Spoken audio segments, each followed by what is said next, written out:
Before repair, मान्ने यतिको टेम्परेचरमा पनि यहाँ चिसोमा त झन् स्टार्ट हुन लास्टै गाह्रो छ यतिको टेम्परेचरमा पनि स्टार्ट हुन मान्दैन ल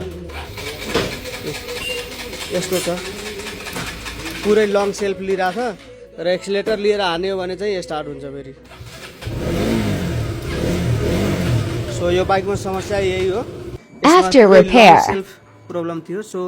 अहिले पुरै जिरो टेम्परेचरमा हामी टेस्ट गर्न लाग्छौँ पुरै जिरो टेम्परेचरमा छ र यहाँनिर सेल्फ लिँदाखेरि यसरी वान टाइप स्टार्ट र साउन्ड पनि सुन्न सकिन्छ